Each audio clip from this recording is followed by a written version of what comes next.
all that would benefit you and kind of help you in achieve your economic goals. But before I do that, though, I want to not be rude and say hello to some of you that are in here. I can't say hi to everybody, but I do see Hinty. How you doing, Hinty? And Sharon and Calvin, Carol, Cleve, Davy, Joseph, Eileen. Good morning, Ginger Garrett, Gwendolyn, Helen, Khaleesi, Game of Thrones, Kim Hodge, Lila, Angel Maria. Good to see you. Natalie Davis, Nikki Golden, Pat Butler, Polly, Terrence, Tequila, Stephen Gordon. Good morning, Trinae Armstrong, Veronica, Yolanda Baker. Good morning, good morning, good morning.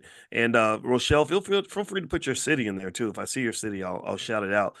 And so anyway, today one thing that was on my mind is this interesting story I saw about an HBCU, Alabama A&M, where apparently one of the students was on TikTok claiming that that their identities got stolen.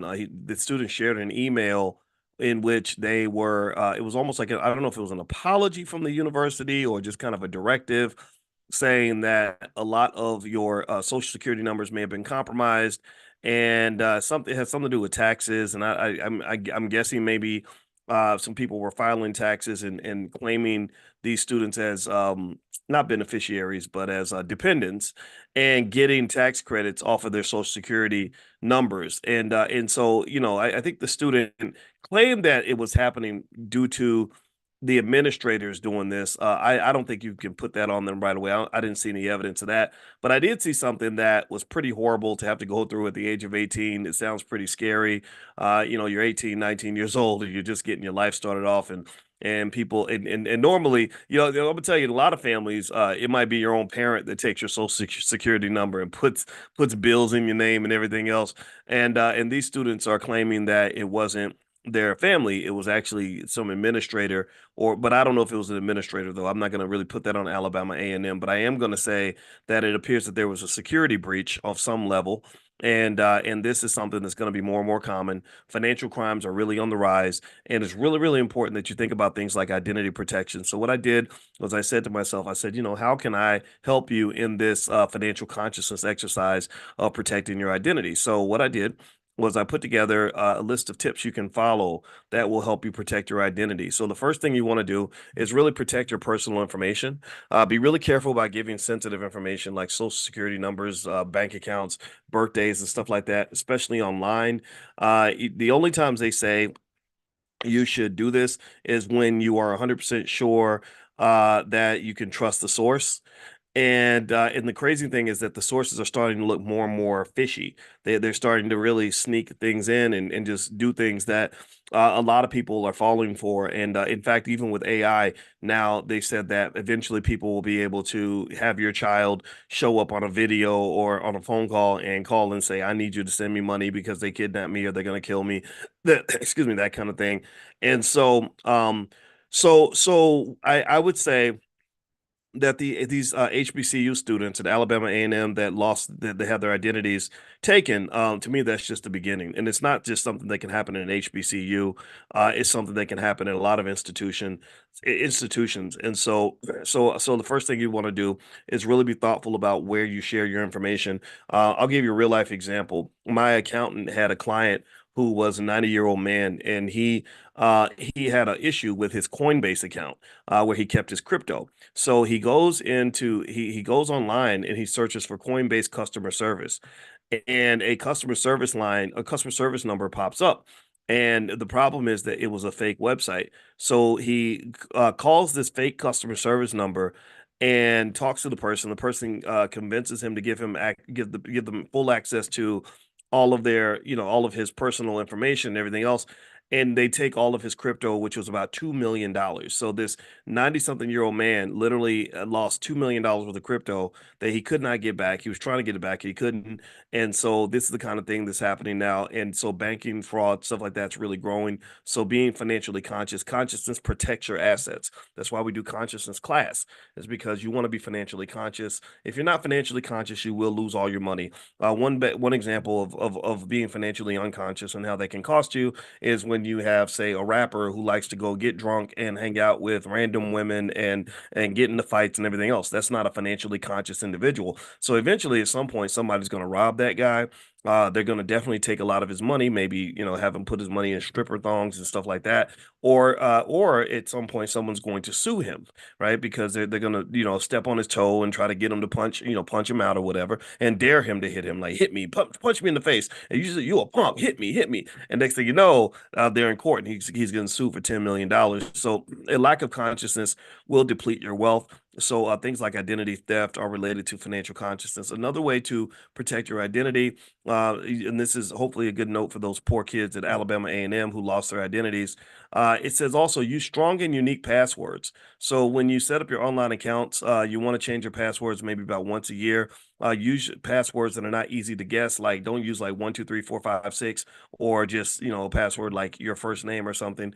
You want to use something that maybe is unique to you, that maybe can change every year, that will still be unique to you. Maybe put the number of the year behind the password every year, right? So if so if your password is doggy hammer, you could have doggy hammer 23, doggy hammer 24, doggy hammer 25, or something. Maybe even doggy hammer isn't good. Eventually they say that when quantum computing takes over, that all passwords will be null and void. The quantum computers will be able to figure it all out in a matter of like split seconds. So it's going to be a whole new world at that point.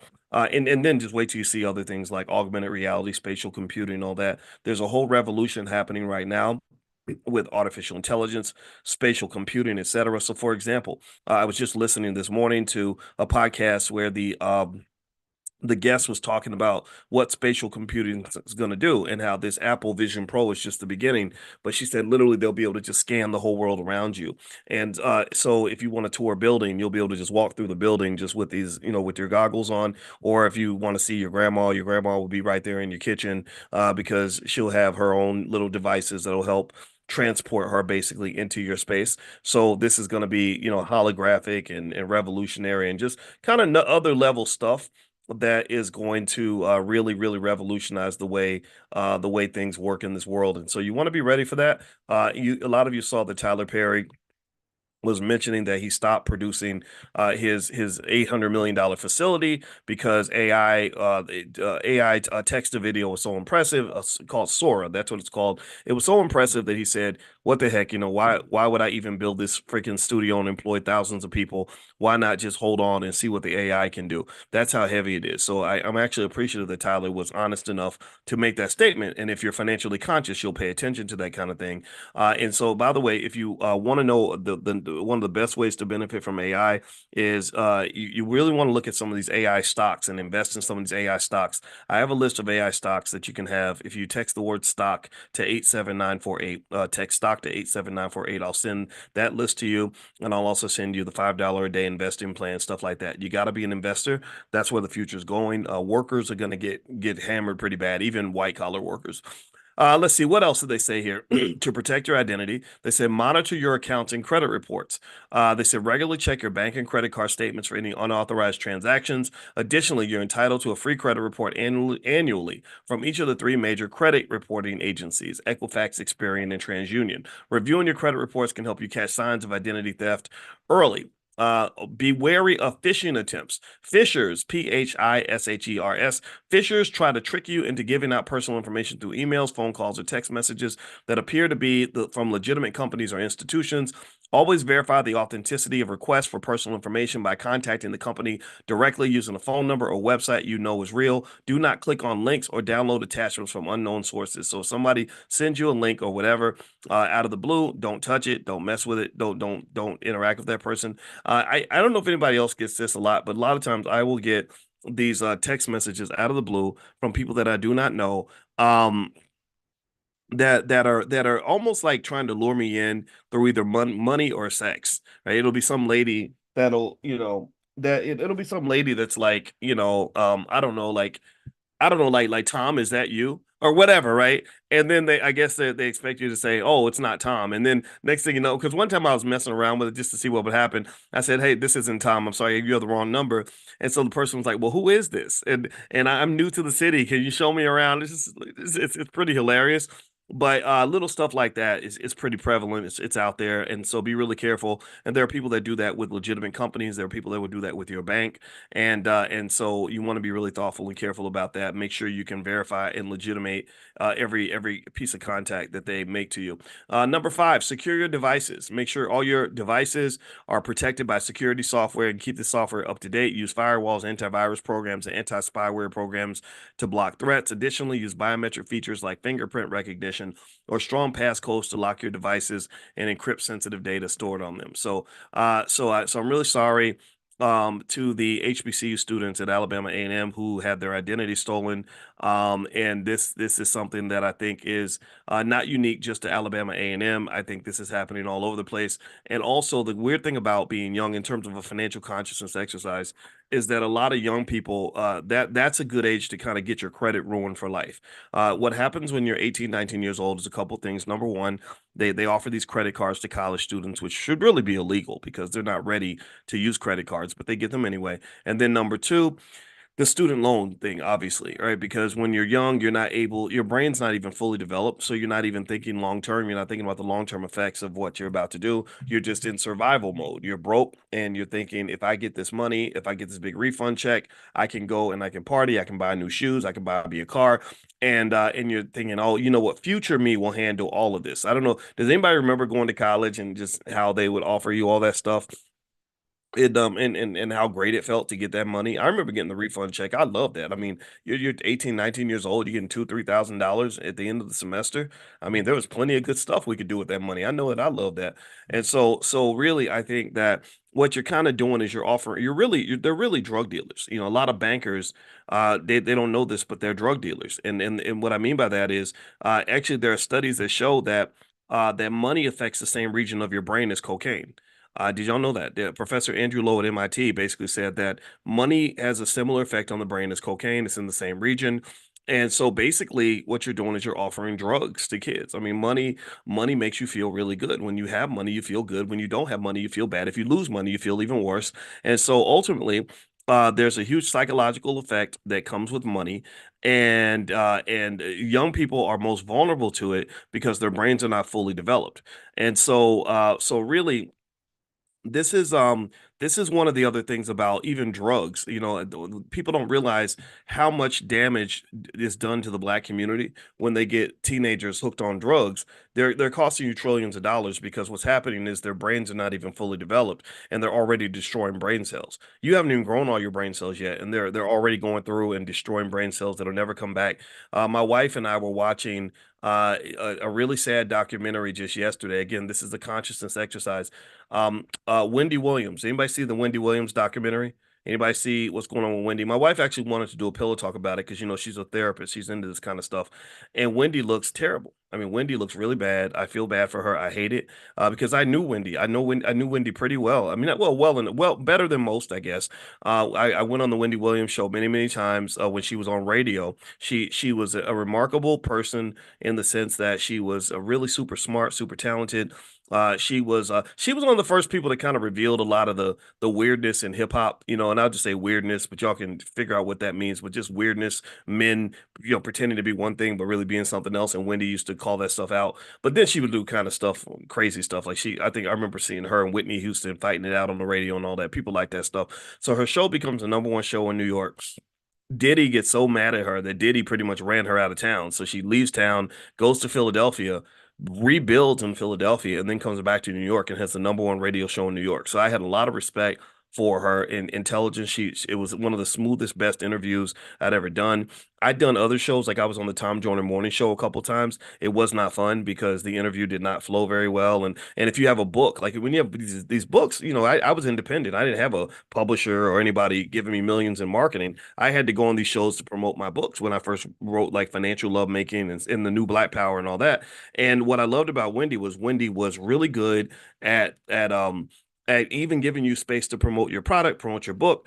She would also ask really good questions, and I was really impressed and surprised because I'd heard about the gossipy side. I thought that she was going to just be this really mean, nasty gossip queen, and she wasn't. She was very respectful and asked really intelligent questions. And I love going on our show. I went on our show several times. Last time I talked to Wendy directly was right before she was about to go to television because I guess some stuff had happened at the station, and she was leaving. And at that time, Charlemagne the God was there also, and I remember meeting him. I was impressed with him, and so we were talking about her going to TV and how big of a leap that was, and on radio the commercials are really long, so you get a lot of time to talk in the commercial breaks. So I really enjoy talking to her a lot during the commercial breaks. Also, surprisingly, another really interesting person to have long conversations with was Al Sharpton. Al Sharpton, I don't even agree with him politically, to be honest with you, in a lot of areas, but he's one of the smartest people I know. He's also got the best stories. His stories are the best, because he knows everybody. So he'll be like, I was in a bar one day and Michael Jordan was sitting in there with Charles Barkley, and then Chris Brown came through the door, and Chris was mad because he had just seen Rihanna, and it'll be some story like, and I was sitting there like, wow, and I was just listening all ears, and so that was really, so I would say those were interesting, and then also sitting with Farrakhan for 2.5 hours was probably the most extraordinary experience in terms of just sitting there, me and him talking for a long time. So these are great, intelligent people in their own way, right? And so with Wendy, the reason I bring up Wendy in our financial consciousness exercise is because unfortunately Wendy has some challenges, I think, with drugs and alcohol.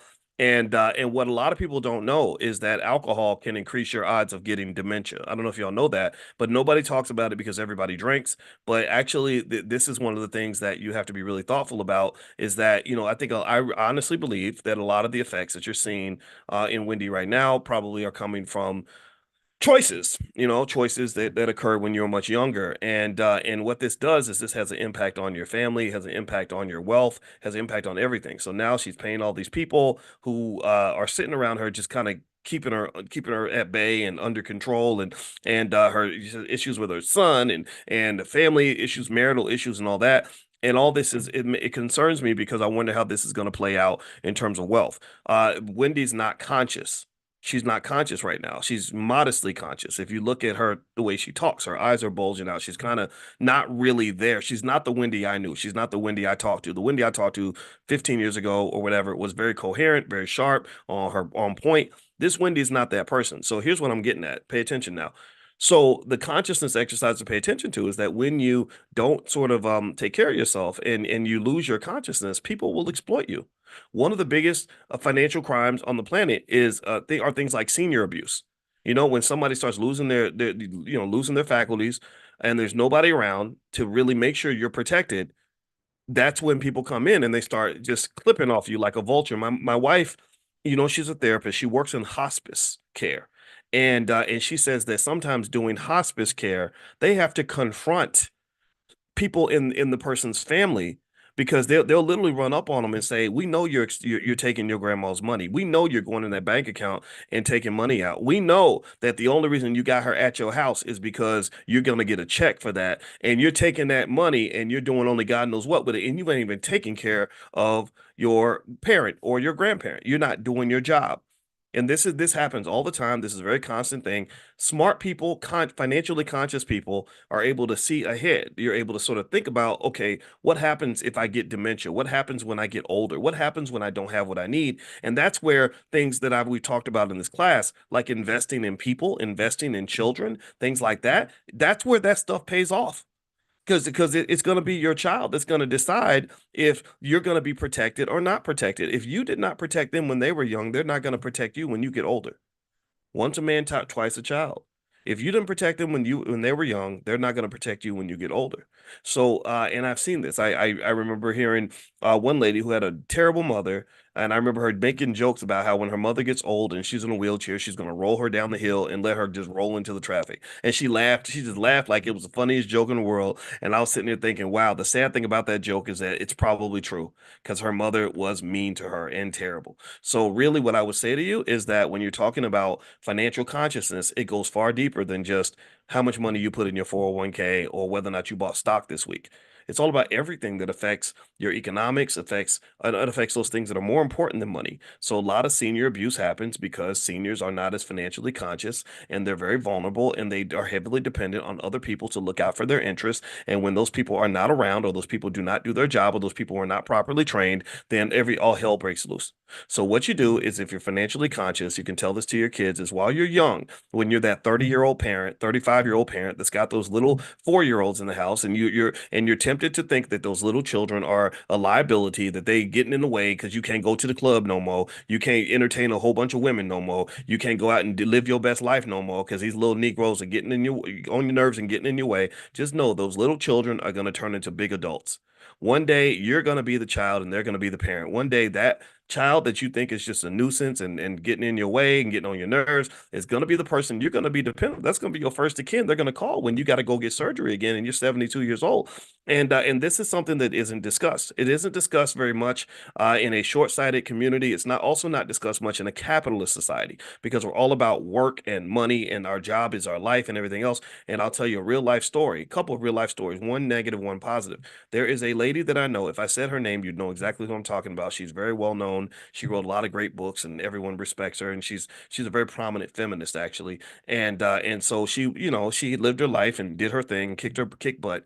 And one day, and I heard this story secondhand from someone who was very close to her, who was a relative of hers, and she said that she watched this woman who was a mentor of hers kind of do her strong black thing, right? Her strong, whatever. And she said that what happened was there was a point where she had to go to the hospital. And she said, I could not, she said, I was really sad because, as famous as I am, I could not think of anybody I could call to pick me up from the hospital. And my friend said, she said, that's when I realized how happy I am to have my husband and my kids. And that literally made her say, you know what? I'm going to really, really make sure that my family stays together and that I invest in my kids, because I don't want to end up where she was. And she said she'll never tell anybody because she had this big public persona to maintain of being sort of strong and independent and who needs men or whatever. But you literally, behind closed doors, she was very, very sad because she had nobody to check on her, because now she's 75, 80 years old, and it ain't the same as when you were 35, 45 years old and still doing your thing. So that's a sad story. Now let me give you a more positive story. Some of you may have heard this before, but I'll share it again. My father, when I was 3, my father did something that a lot of men on the internet would probably think makes him into an absolute simp. But my father, we don't worry about terms like that because they're stupid, because my father's a real man. He's a veteran, and also he's a tough guy. But anyway, he took care of me when I was a kid. When I was 3, my father explained to me exactly how he came into my life. My biological father wasn't there. He decided to go use drugs and stuff and live his life and do whatever he's going to do. But my father that raised me, he met me when I was like 2 or 3 years old, and he said that he saw how me and my mother were struggling, right? And if you think about this process, if you can go on the internet right now, and there will be a lot of people who would look at a mother struggling with her child and say, why would I deal with that burden? Why would I even burden myself with that? It's your fault that you had a bad baby daddy. It's your fault that you're in your situation, right? You got people that are pretty mean about that. But my father didn't think that way. He was more old school. And what he saw was, he saw a woman and a child that needed his help. He saw a woman and a child that needed his protection, his support, and everything else. And also, it didn't hurt that my mama had a nice body and everything, right? So she was a pretty lady. And anyway, my father said, he told me the story. He said that at that time I saw that, and he said to himself, he said, that's my responsibility. These two are mine. These two are mine. And some people think that that may sound territorial or sexist or something. I have no idea how people are going to respond to that, but that was his mindset. And if you understand masculinity has an element of territorialism to it.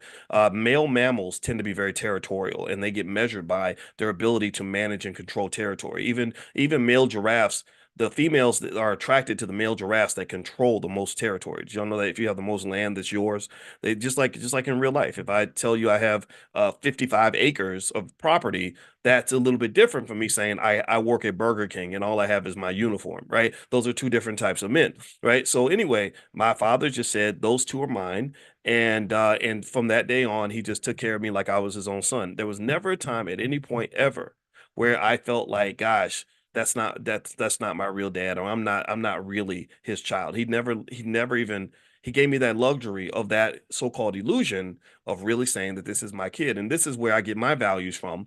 My values are heavily shaped by how I was raised. So that's my bias, to be honest with you. But you know, it's interesting because I don't understand when I see people that will see maybe a child that doesn't have a father and they'll say, well, it's your fault you ain't got a daddy. You ain't mine. I don't care. The kids ain't mine. I ain't doing nothing for them. I ain't feeding it. You know, or even people that will date somebody that has a kid and the kid will be hungry and they don't feel any obligation to get food for the child. That's crazy to me. That's evil to me. But then again, I'm not judging, you know, whatever. Maybe I am, but it's Sunday. So today maybe I'm judging a little bit more than usual. But anyway, I never understood that. And so, but that's because of how I was raised, because I never had to beg my father to feed me. He felt like that was his job. So here's the deal. Here's where it becomes a full circle sort of moment. So now my father's older. Now he's in his 70s and he needs help. He does. He needs help from me. And I'm there for him every single way. You know, when he wanted a new car, a new truck, I bought him a truck with cash. He did not have a car note at all. He wanted to pay off his house. I said, okay, let's get it done. Let's get this house paid off. Because that was important for him as a man to be able to know that he was at some point going to die with a house that was fully paid off. And so for to some extent, what's happened is with my father, and I'm open about this relationship just because I'm hoping that it will help you have a greater level of economic consciousness to understand how family and wealth connect. People don't get that. People don't talk about that. They think of wealth as an individualistic sort of thing. No, that's not true. I'm a finance professor, and I can tell you wealth connects to everything that you do, every part of your life. From even going down to whether or not you get up and go to the gym every day. If you don't take care of your body, then guess what? Big Pharma is going to take all your money. Big Pharma, the hospitals, the doctors are going to take all your money. You don't make an estate plan. Oh, the lawyers are waiting for that money then. When you go through probate, they're going to take everything, right? So the list goes on and on and on. So going back to this thing with my dad is that I'm like a soldier for him, literally. Like I am a soldier for him. I like it's like what you need, I got you. And this loyalty, the seeds of that loyalty were planted when I was little, when he could have made the choice to be youthful and irresponsible, like a lot of other young men do. A lot of young guys, a lot, and it was true back then too. A lot of my father's friends didn't even understand, like, why would you go take care of a kid when you could sit and get high all day? That's what and now these guys are old and decrepit and they still sitting in the crack house with a hooker and looking crazy, and nobody loves them, and they're going to die alone, and it's very, very sad. And a lot of that's because they didn't have any sort of consciousness or vision for their lives. They didn't, some people, if they're 30, they only see themselves as a 30-year-old. The smart 30-year-old is the 30-year-old who can see themselves as a 30-year-old, as a 40-year-old, as a 50-year-old, and as a 60-year-old. The smart 30-year-old understands that I need to also make preparations for the next stage of my life. The smart 40-year-old is thinking, okay, in 10 years, I'm going to be 50. Okay, let me take time and meditate on the year 2034. Okay, the 4-year-old is going to be 14. Me and my wife are going to be 51, 52. By this stage, where do I want to be? Where do I want to be economically? Where do I want to be in terms of family? Where do we want to have more kids? How do we want to structure this thing? Right? People that think like that tend to be more successful. Unfortunately, I don't know where this exactly all this comes from, but in our society, I don't believe people are encouraged to really look at a whole life plan. Like a lot of people can't, like really, you'd be shocked by how many people in the year 2015 could not even visualize the year 2024. Think about this. How many, in fact, let's do a consciousness exercise. Simple question leads to simple answers, which leads to deep, profound conclusions, in my opinion. How many of you remember to the year 2015 like it was yesterday? How many of you are shocked that 2015 is 9 years ago? Anybody else ever sit back and say, man, I can't believe that's 9 years ago? Did how many of you remember what you were doing in 2015? Where you lived, who you were dating, what your life was like, how many kids you had? Anybody remember? How many of y'all can remember 2015, can visualize the year 2015, 2016, around that era, around that time? Yes or no? Anybody? Right. Okay. So think about this though. 2015 was not that long ago. 2015, in fact, in 2015, I was sitting pretty much in this same chair doing the same thing. Like, I just changed a little bit. There's a couple things that have changed, but for the most part, a lot of things have remained the same. And so you'd be astonished though by how many people in 2015 could not even visualize the year 2024. They literally thought it was never going to arrive. Like, oh my God, that's 9 years in the future. Oh my God. Right? Because think about this, 2024 in 2015 is what 2033 is for us now. 2033. And so what I want to do is I want to give you the advantage of insight by asking you to take a moment and I want you to meditate on the year 2033. I want you to really try to process it, try to visualize it, try to sit down and do basic math. Like look at your 12-year-old and say, okay, in the year 2033, my 12-year-old is going to be 21. They'll be in college, and this will be true, and that'll be true. Okay, in the year 2033, okay, I'm 45, I'll be 54.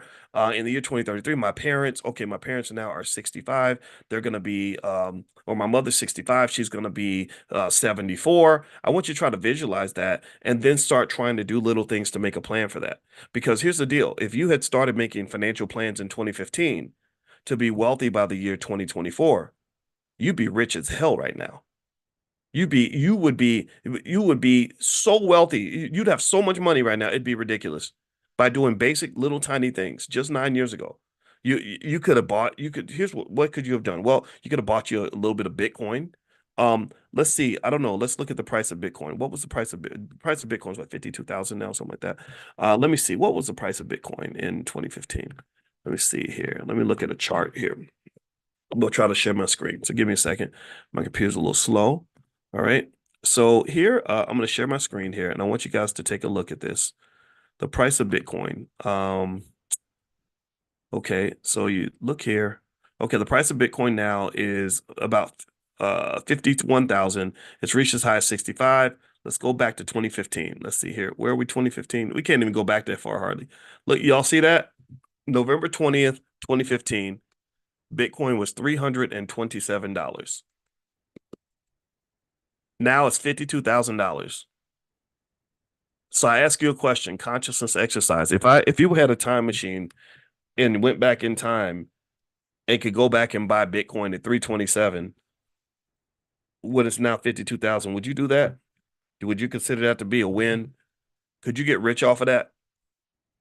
And let's say that you spent, the same amount of money that you probably spent on fast food, new shoes, iPhones, paying rent, whatever. Like just think about the money you've wasted, money you've spent where you're like, dang, I shouldn't have wasted all that money. Maybe on a car note for some car that you bought in 2015 that's worth nothing now. That's literally worth nothing now. A lot of y'all, and I'm not making fun of you at all. I'm not making fun of anybody, but a lot of us bought cars in 2015 that are worth nothing now, pretty much because they depreciate like crazy. Imagine if you taken that money that you put into that car and put that into Bitcoin instead and just steadily bought it every week. Let's say you bought, $20, $50 a week, $100 a week, whatever you can afford. Look at that. Let's do another consciousness exercise. Let's look at Apple stock. If you look at the Apple stock price, let's go back and let's look at this. Apple stock, okay, is traded at 182.52. Let me hit this button here so we can see what was Apple stock in 2015. Let's see. Here we go. This is a good approximation. April 2nd, 2015, Apple stock was $31. So that's 6x. That's a 600% return. 600% return. Now I'm not gonna hurt your feelings by showing you something like Nvidia because that's kind of that's a blockbuster. Nvidia's probably gone up maybe I'm gonna guess 1,500% since 20. We can do it. We'll do Nvidia just for fun because I just think Nvidia is crazy and cool. It's amazing. Nvidia now has a market value that exceeds Google and Amazon. That's how Nvidia is now worth more than Google and Amazon. How about that? That's crazy. But so let's look at Nvidia. This is gonna hurt your feelings a little bit. It's gonna make me sad because I wish I'd bought more Nvidia. I do. My wife and I do own 68 shares of Nvidia, and that the value of those shares literally went from 7,000 to like 60 or 58,000 or something. But let's look at Nvidia. I'm not. I mean, but this is just outrageous. Nvidia stock is trading at $788. It was trading for $4.99 in 2015. $4.99. Oh my God. Oh my God. That's crazy. Right? So can you imagine if somebody convinced you? See, my wife and I got mad at ourselves because our son told us to buy Nvidia about right here because he plays video games. And he said Nvidia makes the chips that the Nvidia makes the chips that work on the video games I play. So he said buy some Nvidia stock. So just to humor him, I just bought a few shares just because. And he literally told us to buy it at 42.94. We're mad about that. I'm mad I didn't buy more. But imagine if you just said, oh well, just kind of did what we do in class. where I tell you all just buy some stock, just get some shares, just get some, right? And you bought, let's say you bought like 100 shares for 4.99, right? For, those say it cost you $500, which is less than the average car note in America right now. That 100 shares will be worth $78,000 right now. $78,000, $80,000. That's liquid cash that you could take out and do whatever you want to do with. That's your financial security. So now that I've made you feel bad, some of you, maybe, I don't know if you feel inspired or bad from what you've seen. I hope you, at the very least, maybe this has created some clarity for you. Maybe some of you are shocked. I don't know what everybody's reaction is, but the thing is, I don't want you to have FOMO. I don't want you to feel bad about what you've lost. I want you to be preventative about what you don't want to lose in the future. Do you understand? Now, remember, there's like three types of financial losses. There's an unrealized loss where the value of an asset you hold goes down in value. There's a realized loss where you actually lose real money, and then there's what they call opportunity cost. That's what keeps people poor. Opportunity cost is when you miss opportunities that are right in front of you, when it's right there in plain sight and you miss that opportunity and you walk right past it. Because you are so caught up in the moment that you don't understand that once this moment's gone, you're never going to get another chance. That one chance to ask that girl out that you missed when you were 25 years old, you'll never get that chance again because now she's 35 or 40 and she's got a husband. Or that one chance you had to say goodbye or tell your mother you loved her, and now you can't do that anymore because the cancer came and then she died and y'all died without speaking to each other. Or that one chance you had to make that investment in Nvidia when it was 4.99. Nvidia will never go back to 4.99 again. So here's the deal. Here's what I want you to understand though, is that the distribution of opportunities is pretty flat across time, meaning that there's never a point, there's never been a point in human history where the opportunities of the past represented the majority of all opportunities that would be available. There's no point in time where suddenly there are no more opportunities out there. That's never happened. There are always opportunities. There's always opportunities. But that requires you to have certain types of economic vision to understand the opportunities all around you. And so what you can't do is based on what I just showed you, where I just literally showed you, you could have bought Nvidia for 4.99. You could have bought Bitcoin for $347 when it's now 52,000. You could have did all these things. I don't want you to spend so much time feeling bad about what you've lost that you don't understand the importance of all that you can gain, all that's in front of you. So many opportunities. We're going to be talking, if I'm alive and healthy in 10 years, we'll be having these same conversations in 10 years. And what we're going to be doing in the year 2034 and 2033 and 2034 is we're going to be looking back at 2024 and saying, "Oh my God, can you believe I could have bought this for this much? I could have oh my God, I could have bought Bitcoin. It was only 52,000. Whoa, I could have, right? That's what we're going to be doing. We're going to be doing this. So to me, it's a big mystery, right? The mystery of life to me is figuring out where are these golden opportunities that are going to emerge that are going to pop up in the future where I'm going to look back and say, "Oh my God, how did I miss that?" Or whoa, I'm so glad I was able to participate in that. And so if you want to know what drives me to invest almost every single day, I just bought shares this morning of Paramount Pictures, by the way. If you want to go follow anything I invest in, Paramount is the stock I bought just because I heard some analysis on it and I believe that there's some potential there. So again, not investing advice, but just in case you want to know. And by the way, if you want to know about stocks I buy, text the word stock to 87948. If you text stock to 87948, I'll send you a stock every now and then in terms of profit, what I call profit alerts. I buy stock regularly because I don't want to miss out. Right. I want to make sure I'm there. I want to make sure I don't know the ticker symbol. I'm sorry, Sharon. If you go into your app and just type in Paramount, there's like different classes. They have class A, class B, and class C. I bought class A shares and they're about $20 a piece. So feel free to take a look at that. All right. So anyway, that's the consciousness exercise I want you to kind of consider for today. And what we'll do is we're going to move forward now. And I'm actually going to, I know I keep on talking about pulling up the slides, and then sometimes I don't just because there's always something more interesting to talk about. But I'm going to go pull up and pull up the slides in a second so we can get started. And also, just a reminder, by the way, if you want to join the stock market investing class, we do have a discount that you can have access to for the next 24 hours or so. So feel free to take a look at that link. I'm going to put in the chat, and it will give you an opportunity to join if you haven't joined us for the stock market investing class. There's a lot of good stuff in there. And so some of you that if you're afraid of it or something, there's no reason to be afraid. My dissertation was on the stock market. So I think I explained it pretty well. I think I can do a better job then, well, I don't say better job. I can do a good job. I'm not here to compare myself to anybody, but let me share this with you really quick. And if you want lifetime access, it's literally 65% off lifetime access. And there's a ton of curriculum and stuff like that in there. So feel free to take a look at that. All right. So what I wanted to drill into today has to do with still digging further into our families and understanding the massive amount of wealth and economic power that exists within the Black family. There's a ton of possibility there if we are able to really get in touch with that. And also, the state of the Black family links directly to why Black businesses fail so much.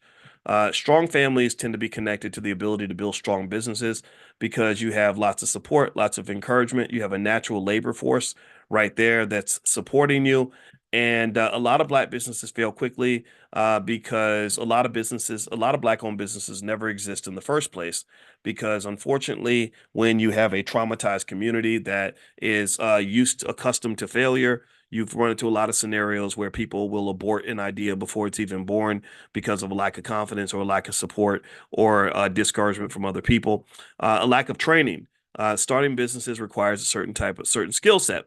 You don't get that skill set in most universities. You don't get it in most HBCUs because universities and HBCUs were not created to develop entrepreneurs. The HBCUs were created to develop employees that can pretty much go work for white folks. That's just the honest to God truth. Lack of access to capital.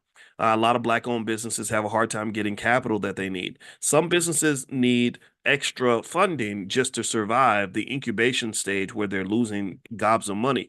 And but the long-term benefit could be strong. But if you can't get that money to survive the short term, then it doesn't matter. An example would be Uber. Uber had lost $8 billion about 4 years ago. They lost $8 billion. Now they finally achieved profitability, but it took many, many years of massive losses for this company to survive. The only reason they were able to survive while losing all that money is because somebody gave them access to capital. What else? A lack of emotional support. Things like financial anxiety and depression are huge. They are massive issues that I hope that we'll consider addressing. Financial anxiety, in my view, is the number one stressor that most Black people have to deal with. It's not just you waking up and worrying about being shot by the police. Most of y'all in here probably haven't even talked to a police officer in the last 7 days and or gotten pulled over or had a cop pull a gun out on you in the last month. However, many of you have had to get up and deal with a racist boss or go figure out how to make money in a very stressful world. So the anxiety and depression are linked. My wife is a therapist. One thing she tells me all the time is that anxiety and depression tend to go hand in hand like peanut butter and jelly. So in the Black community, you will have a lot of anxiety and a lot of depression that is linked primarily to undiagnosed, untreated trauma. And dealing with that anxiety and depression is huge. It's deeply connected to feeling powerless.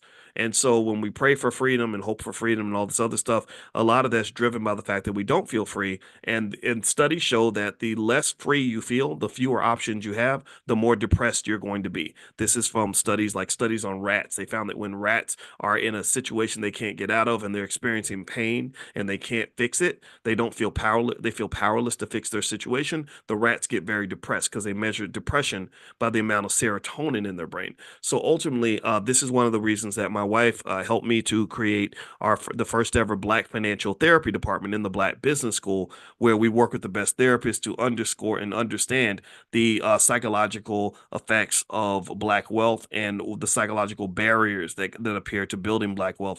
And by the way, my wife, in case you want to join, my wife is doing something tonight that you guys can join free of charge. They're gonna doing she's a relationship therapist. She's the kind of therapist that literally trains other therapists. That's how good she is. And she's doing this thing. Well, there's this series that this Black woman has been doing online called "Why Who the F Did I Marry?" Has anybody seen that? It's called "Who the F Did I Marry?"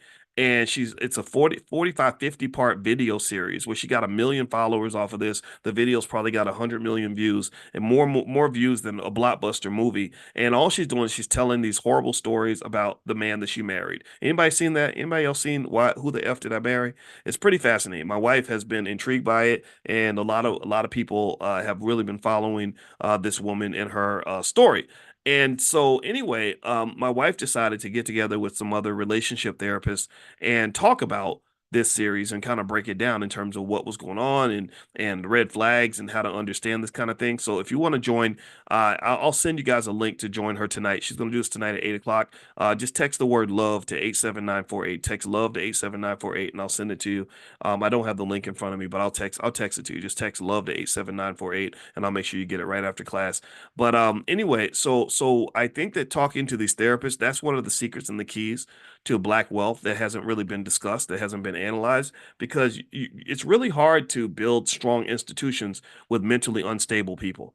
Has anybody ever tried to build anything solid with a crazy person? Seriously. Has anybody ever tried? Anybody ever known the stress and the pain and the agony of trying to build something solid like a business with a person who's not mentally right? Has anybody ever known what it's like trying to build a family with somebody who's got all these undiagnosed, untreated issues from childhood, these traumas from when they were a kid? How many anybody gone through that? Anybody ever? It's terrible. It's absolutely terrible. You can't. It's like trying to make plans with a drug addict. I'm gonna be honest with you. It really is. It's like because everything that you plan to do, all the plans you make, all the goals you have, none of that ends up happening because they're just not over the issues they had when they were 7. And so a mentally unhealthy person is a very hard person to build with. And I'm not, if you're in the category, I'm not making fun of you. I'm just telling you, go get you some help. Because those little demons are gonna keep knocking you off your perch. Every time you get something good in your life, you're gonna destroy it. I mean, it's true. It's really true. I'm just thinking about that. Like, or you'd have two people that have issues and they get together and they form a partnership. At some point, they're gonna start fighting. Somebody's feelings gonna get hurt. Somebody's not gonna keep their commitments. Somebody's gonna get distracted. Just all these things. I mean, I just think about this. I think about people that I know who have all the talent in the world. I know a lot of people, and I've helped a lot of people. I have worked with people that became millionaires after we started working together. And Julian Gordon, when I met Julian, he's a great guy and he's very solid and consistent. And I'm not surprised at all. Years later, Julian's just, he owns millions of dollars in properties, doing all these amazing things because Julian was a person that had some basic values that worked for him. Like if he said he was going to do something, he did it. But then I've seen other people who had a ton of talent, and I'd say, I think if you did this and this and this, you could probably be really successful. And we make a plan and we talk about what they're gonna do, and they'd say, okay, I'll be there on Tuesday. And then Tuesday comes, they don't show up, and or they don't follow through. And I'm like, why won't you do that? Well, because they got some psychological barrier they can't get over. Maybe it's like crippling anxiety or something, and it's very frustrating. So one of the things I learned over time is that I don't really make plans with people that I don't where I see that they're not mentally healthy. I don't because you're going to waste your time. It doesn't work. So what I would say to you is if you want to avoid being one of those people, do the work on whatever those barriers are that you have. Find out what it is that's stopping you. Because chances are, as much as we talked about this yesterday, as much as we want to believe it's like always other people, and I got to drop the dead weight, and I got to drop that zero and get with a hero, and all this internet talk, all this internet talk that we hear of people giving themselves rah rah speeches about how many people they gonna cut off this year, and people they not gonna bring into 2024 and not gonna bring into 2025 and all that. I would say that the most honest conversation you could have with yourself is to say, I'm not bringing me into 2024. I'm not bringing me into 2025. And this is really, I think, a conversation all of us can have with ourselves, including me. Like, I don't want to bring Boyce. I don't want to Boyce of 2024. I don't want to bring that Boyce into 2025. I never want to see him again because he's inadequate with regard to the man that I really want to be. The Boyce that you're looking at right now is, in my view, an inferior version of the man that I want to present to you a year from now. And so this is a conversation between me and Boyce. This ain't got nothing to do with what this person did and that person did and who's blocking me and all. No, it's me dealing with me. Because one thing I've really found that's really 100% true is that when you are able to do the opposite, when you're really able to center yourself and focus and find your inspiration and find your discipline and everything else, the world kind of moves out of the way for people to know who the hell they are and what they want to do. The world just, it's like water. The water just parts. Like if you think about like an animal swimming through the water or an alligator swimming through the water just parts out of the way so he can just swim through the water and get to his destination. But if he's an alligator that can't swim, or he's a crazy alligator who swims in circles, or an alligator who doesn't have good navigational skills, who doesn't know which direction to go, then he can blame everybody else. He can say, "Well, I would have got to the food if I hadn't ran into that freaking bird that distracted me, and then I saw a hippo that got in the way, and blah blah." Yeah, I mean, he could do that. He could go through his life like that. But the truth of the matter is that if he knows where he's going and he's consistent about getting there, chances are nothing's really going to block him from getting there. And so I would say, in general, that's just that's what I believe. That's what I observe. So doing that personal work is extremely important to being able to do better work within the group and showing up in the way that you really want to show up to be the person that you want to be. So that self-development, in my view, is more important than any form of education that you can get. I know so many people. Do you know how many people I know who are super highly educated, all the talent in the world, who literally are literally a fraction of what I believe they could be. So all this stuff that we think drives this stuff like talent and education and skill, all that does is gives you potential. But the world is full of unused potential. The world is polluted with volumes of unused potential. And a lot of you, if you look in the mirror, I bet you that most of you, give me a yes if you're in this category, I bet most of you have unused potential. How many of you feel that you have unused potential? You have potential that you could have, where you could have done this and could have done that. You look back and you have regrets on things you could have accomplished if you had just focused and did whatever, whatever. Give me a yes. I'm raising my hand. I'm raising both hands because I think about this all the time. I think about all the other things I could have done, the level I could be at in my life. And I'm always, every day, I'm like, damn, I missed it. Damn, I missed it. And that's going to happen for the rest of your life, I believe, but you can minimize that. Jeff Bezos, who owns Amazon, he calls this the regret minimization strategy. He says everybody's going to have regrets. Everybody's gonna have regrets. He said, but I started Amazon. I left my good job making hundreds of thousands of dollars a year against the advice of all my friends and my family and my boss. And I did that because I wanted to minimize the regrets. He said, if I knew that if I didn't go and start Amazon, I would regret it for the rest of my life. He said, but if I did start it and it failed, then that would be okay. I could go back to the old life that I had. He said, so I concluded that the way to minimize the regrets that I would have was to go ahead and start Amazon because at least I would know if it had a chance to be successful. That's what he said. So minimize your regrets, but it requires a level of consciousness. Consciousness, which is linked to self-awareness. A lot of people are not self-aware, and a lot of people are not conscious. They're not. They not only do not know what's happening in the world, they don't even know what's happening inside themselves. So I don't want you to be in that category. I want you to really understand this, and I guarantee you that when you start getting to that level, your economics will follow. Your economics does not see money does not define the man. Money does not define the woman. The money is a symptom of who you are. The money is a reflection of the man. It's a reflection of the woman. That's what it is. It's just like yet another symptom of you becoming more of who you're supposed to be. Okay. Now, by the way, some of you mentioned the anti-blackness class yesterday. Yeah, that was totally sold out, totally packed out. Um, and so what I did was I talked to Sherry Mitchell, who came in and visited to teach the anti-blackness seminar that she did yesterday. I didn't know you guys were going to be so excited about it. So she's going to do another one very, very soon. So what I'm going to do is I'll send that out. If you're on the text, I don't know, let's see, text the word money to 87948 if you haven't done it yet, and I'll send you guys a link to join. And I'll also bring it to class. And Pat says it was awesome. Good, good. Yeah, it's really interesting. We do partnerships like that in the Black Business School. For example, one thing that we're going to be looking for very soon is people that can actually help us to implement skilled trades into the community. We had a partnership we were going to pursue. It didn't quite pan out the way we wanted it to. So, but we're still going to go for that and make it happen. So at some point, I'm going to do a call for those of you that have connections to people that are plumbers, electricians, carpenters, things like that. Because what we want to do is we want to be able to help people get certifications in those areas. Because I don't know about y'all, but I get real pissed off when something needs to be fixed in the house and we can't find black contractors to get it done. I think that that's a massive opportunity for our people. And let me just tell you this, at some point we're really getting to the age where the ability to put your hands on something and fix something is going to be paramount. it's going to be of tremendous value. South Park did a whole episode where the joke was that because of AI, all the people that went to college became obsolete, and all the people that knew how to fix things became premium.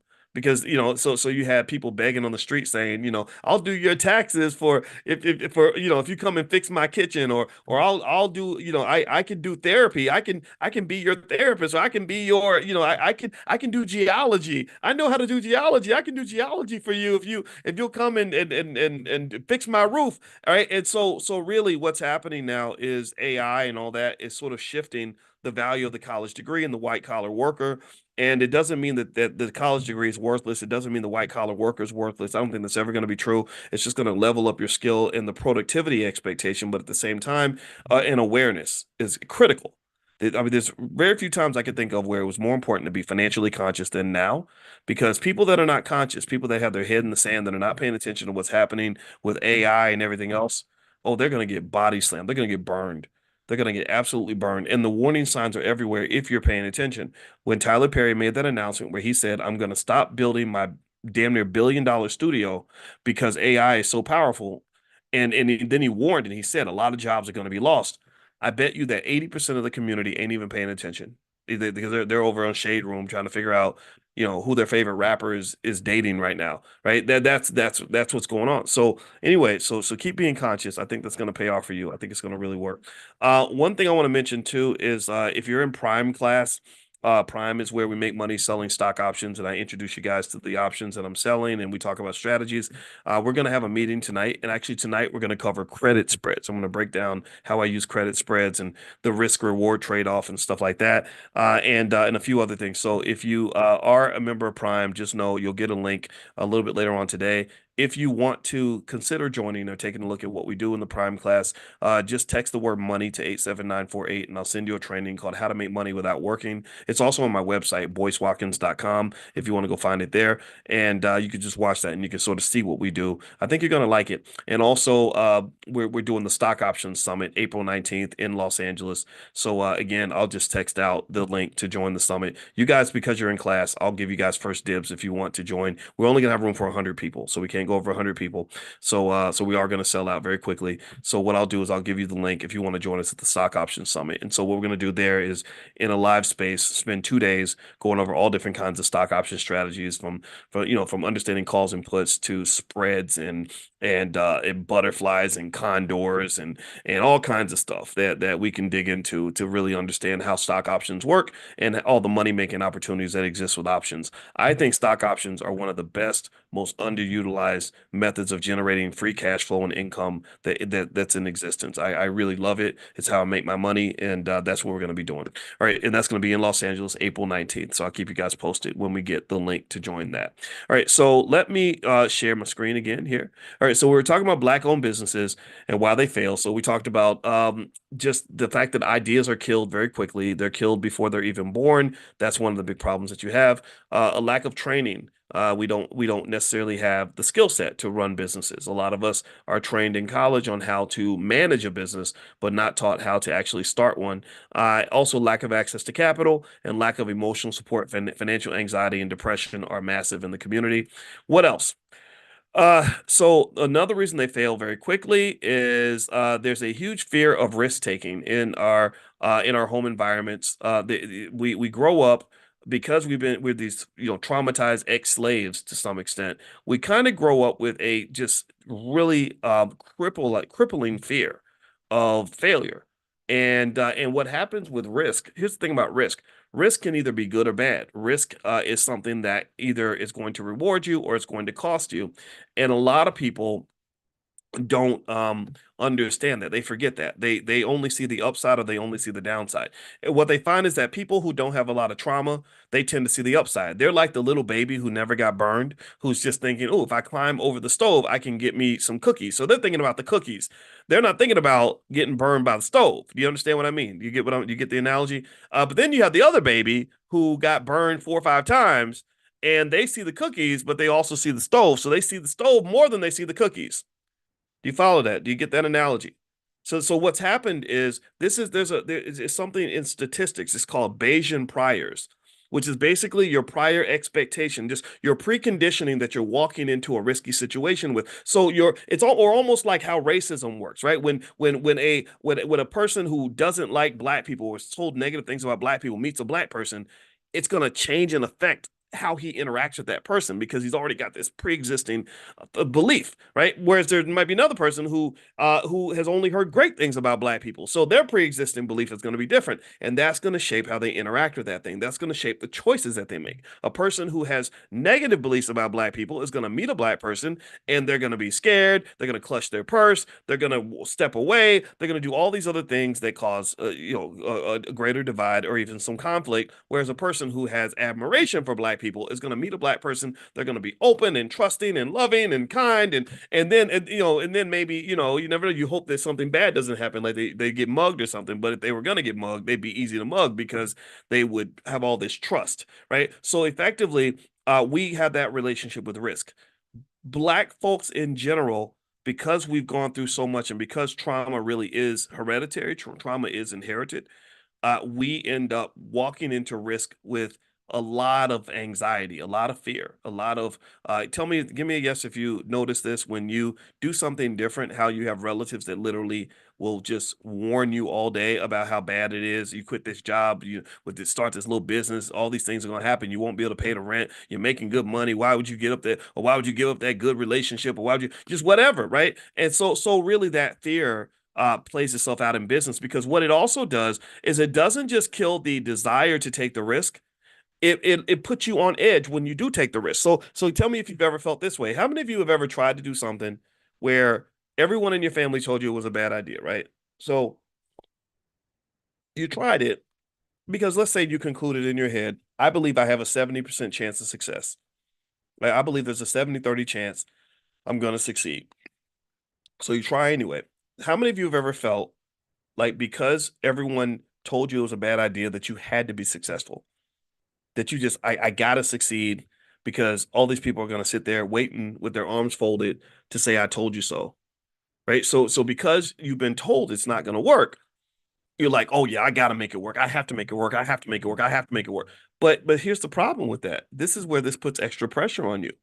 Remember, you didn't try to do this because it was a sure thing. You're making that effort because you have a 70-30 chance of success. You're making this effort because the odds are in your favor, but you didn't make that move because there's any guarantees. You might still fail. You got a 30% chance of failing. If you're a basketball player who hits 70% of your shots, you're a damn good basketball player. You're one of the best. I don't think there's hardly any NBA player right now that shoots 70% from the field. I don't know. It's very rare. But that still means there's a big old 30% chance that that shot's not going to go in. So here's my point. When you're going in with this extra weight, like I have to succeed, because everybody's waiting for me to fail, that is so much pressure and anxiety on you that it's ridiculous. That is unfair to you. That is terrible. You can't be your best when you're that scared of failure. You can't really make the right move if you're that scared. Think about it. Imagine a basketball player that shoots 70% from the field and the coach says, you can take the shot, but if you miss the shot, I'm taking you out of the game for the rest of the season. You're never gonna play again. And we're gonna all make fun of you for missing that shot. That's gonna make him miss the shot. Do you understand? That increases the odds that the shot's not going to go in because you're going to be so scared. I don't want to mess up. I don't want to mess up. So good coaches don't do that. Good coaches don't tell their star player, boy, if you miss one shot, I'm going to take you out of the game. No, you know what good coaches do? Good coaches say, it's okay. Kobe missed 4 shots in a row, but I believe that he's going to get his rhythm, and Kobe's our guy. We're going with him the entire time, and they will stick with that guy for as long as they can. Maybe after 2 or 3 games, if it keeps happening, then they make an adjustment. But for the most part, they want the player to be relaxed. So when you go into the game of competitive economics and you shoot your shot of becoming a business owner, the worst thing I can do to you is to sit there and wait for you to fail and tell you everything isn't going to work out and assume that if you don't succeed, that you made the wrong decision. No, you can fail and still make the right decision. You can fail and still, that could have still been the best choice you could have made. All that happened is that you took a good shot and it didn't go in. In basketball, there's a difference between a good shot and a shot that goes in. Sometimes good shots don't go in, and sometimes bad shots do. So really, by being able to kind of take that pressure off yourself and taking that pressure off of others, like for example, telling your kids, look, if this is your passion and you want to go for it, I'm going to support you no matter what.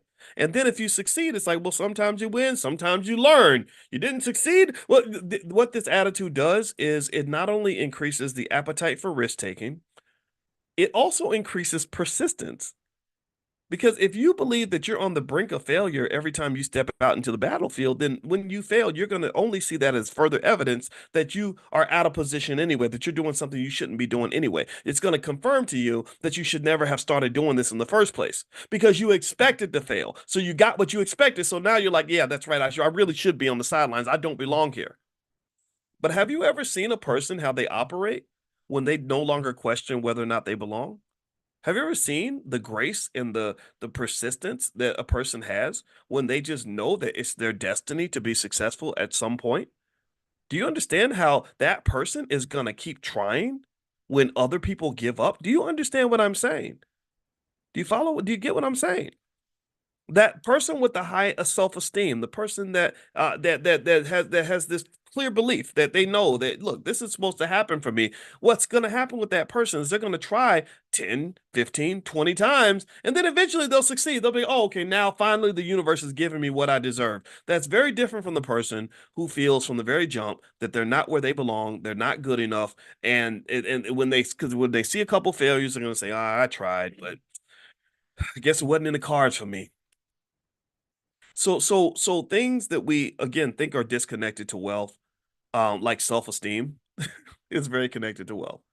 And the support you get and all this other stuff and esteem from others. All these things matter when it comes to your appetite for risk taking because that love, that support, everything starts with love. I just believe love is the most powerful force in the universe. Love is what gives us life. Love is what makes the world go round. So if you're surrounding someone with love and they're starting a business and you're giving them economic love by supporting them in every way you can, giving them emotional love by giving them words of encouragement and telling them how much you believe in them and all and that they should keep going, that love becomes a source of capital for that black owned business. Do you follow what I'm saying? That love is the most important form of capital you can give to another person. And it's important for us to understand the importance of love as a capital source because you don't have a whole lot of financial capital, but you got a whole lot of relationship capital you can tap into if you put your mind to it. Like it may cost me money to buy your product or to invest in your business, but it don't cost me nothing to give you words of encouragement. Every day when I'm talking to you every morning at 10 a.m. Eastern, when we do this, this is me trying my best to give you some economic love and other forms and emotional love and all kinds of love and intellectual love, right? And maybe it's motivational love, right? I'm trying to give as much love to you as I can. And what I'm also doing is to some extent, it's some of it's give me giving, but also some of it is also reciprocal, right? I'm hoping that if I show you enough love, you'll show me love. That if I show you loyalty, you'll be loyal to me because we need your help just like you need me, I need you, right? So when you come through for me, it means a lot because that means I don't have to go work for white folks. I don't have to go and beg some institution to take care of us. We got this. We're running this black business school, getting it done because I'm every day I'm getting up thinking, how can I really be of help to you and be of service to you? So you'll see the value so that then reciprocity kicks in and we create an ecosystem amongst one another. Do you follow what I'm saying? So the creation of these ecosystems is something that I know we can do. It just requires a level of consciousness. It requires us understanding our role in the ecosystem. See, if you understand the value of your role in the ecosystem, you're more likely to do a good job at whatever it is you're choosing to do. So, like, if I'm in a tug of war and I don't think that me pulling on the rope is going to make a difference, and I just sit there and I just say, oh, whatever, there's 8 of us, so who cares? Then we're more likely to lose. But if I understand, look, if I pull, I can make a difference in whether we win this tug of war, then I'm going to pull harder because I understand my role in the process. So never forget your role in the process. Never forget your opportunity to play a role in the process. In fact, the most powerful jobs in the universe is the job of a parent.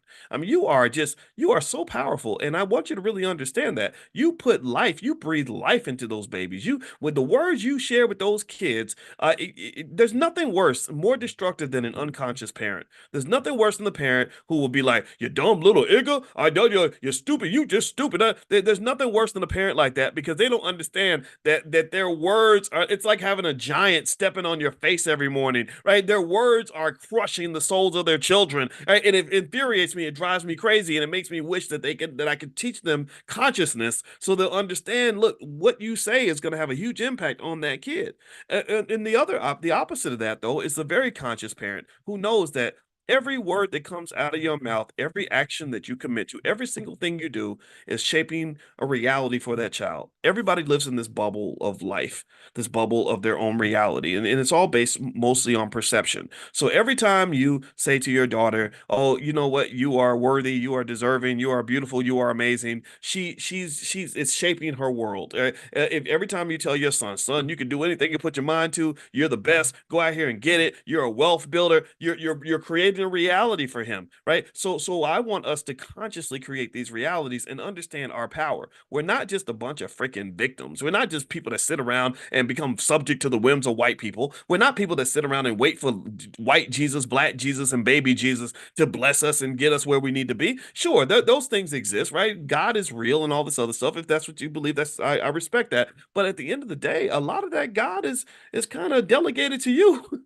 You have a lot of that power.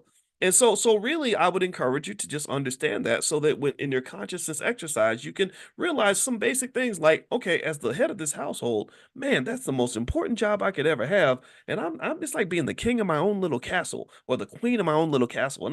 And I can shape the mindset of these children. I don't know, what if I brought my 9-year-old to Dr. Boyce class and just gave them, $2 every time they sat through and listened to one of the classes? I wonder what impact that's going to have on this child when they're 25 or 30 years old to know that they were listening to a college professor every morning when they were 9, when most people don't get exposed to a college professor until they're 18, 19, or 20, right? These little things, these little glitches, these little twists, I guarantee you become big things. And this is, in fact, this is how you even think about another financial consciousness exercise, which would be compound interest. The way compound interest works, this is wealth comes from compound interest. Compound interest is nothing more than how biology grows. It's how a tiny thing becomes a big thing, like how a little baby becomes a big man, or how a tiny little seed can grow into a sycamore tree. So really, everything you do, every seed you plant, every move you make with those kids is compound interest. It's going to compound, right? So what you don't want to do is you don't want to poison them because you haven't done the work and you're not conscious of the impact of your words and your actions. But what you do want to do is become fully conscious of the impact of your words and actions and start making those investments, those little tiny investments where little words that you share with those kids every day, little actions you take, little strategies you implement, little investments you make financially, the $5 a day plan, memorizing poise. Thank you, Angel Maria. Things like that, just how massive that will be. Just think about that, right? I gave you guys that acronym for kids, POISE, POISE, stands for producer, owner, investor, saver, entrepreneur. So imagine that you get paid your kid $10 tomorrow to memorize this acronym. Memorize this by tonight, and let's talk about it, and I'll give you $10 or $20. Some kids are expensive. We got inflation now. That's fine, right? So you give them $20 to memorize POISE. This is what I want you to be, son. When you grow up, you're going to be a producer, owner, investor, saver, entrepreneur. Sweetheart, these are the ways you can have money so you never have to depend on anybody else to take care of you. Producer, owner, investor, saver, entrepreneur. And then they memorize this and then you explain what is a producer versus a consumer. What is an owner versus a renter? What is an investor versus someone who just gives away their money? What is a saver versus a spender? What is an entrepreneur versus somebody who becomes an employee? And they understand these and they internalize these ideas. And then you attach positive feelings to those ideas. Like you say something like, these are the things I want you to be because I want you to be powerful. I want you to be successful. I'm going to be very proud of you when you embrace this. This makes me proud. I'm proud of you regardless, but I'm really going to be proud when I see you running a big company one day. Those little things make a difference. My mother used to when I was little. See, when we would be in the car, me and my sister, my mother would say, "One day y'all gonna buy me a beach house." And in my brain, I registered like, okay, one day I gotta buy my mama a beach house. And now I'm a grown man, and I still think like, oh, we gotta get mama that beach house. Hey, I'm 52 years old. I'm not 12 anymore. I'm not 9. But literally, my mama said that when I was 9. She probably just said it in passing. It's still in my head. So when we literally we shop for vacation houses for my mother, and I'm like, yeah, let's get that beach house. So put those things in the brains of the kids. That makes a difference. All right. So anyway, I hope I got that point across. All right. Okay, so let's see. A couple. What else did I want to mention to you guys? So one thing I want to mention is don't forget that tonight Dr. Alicia is doing that thing with the therapist and stuff like that. If you want to join that, just text love to 87948, and also you'll get an e-copy of my book. It's called Financial Lovemaking. I think you'll like it, especially if you're into money and relationships. And we actually had put together a Black Love Challenge. So if you have family or people that you want to have good relationships with, we're all about that kind of stuff. Also, in addition to that, we're doing Prime class tonight at 8 p.m. So if you're in Prime, just know that you guys will get a text and an email today to join. If you want to join Prime Passive Recurring Income Machine, this is where we make money selling stock options. You can text the word money to 87948, or you can also go to boycewatkins.com, and there's a training called How to Make Money Without Working. You can take a look at that. And then last but not least, I shared with you guys a link. If you wanted to join the stock market class at a big discount, here's the link to do that. So feel free to take a look at that link, and there you go. That discount is yours, and it's available for the next 24 hours. All right, so I'm done, guys, and we're gonna meet tomorrow at 10 a.m. Eastern, like we do every single day. And so I hope you guys have a wonderful Sunday, and thank you guys for listening. I had a really good time talking to you today, and I promise I'll try my best to keep going back to the slides, but in fact, I should do a survey at some point and just find out how you all feel when I just kind of do what we did today and kind of go a little bit off script. But I think it's the spiritual side of me. I'm very spiritual in the sense that I trust God, I trust the universe, I trust myself, I trust that whatever comes to me instinctually is what I'm supposed to talk about, and that's why sometimes I'll put the slide up for a minute, then I'll say, no, let's put the slides apart to the side. Let's really talk about life a little bit. And I really believe that the best way to get educated on money is to just talk about it a lot. If you talk about money a lot, then you're going to end up being able to really learn how money works. If you don't talk about it, then you're gonna find that that you're not gonna understand it. But that's just like anything else. So thank you, Carla. Carla's given me words of encouragement, so that means a lot to me.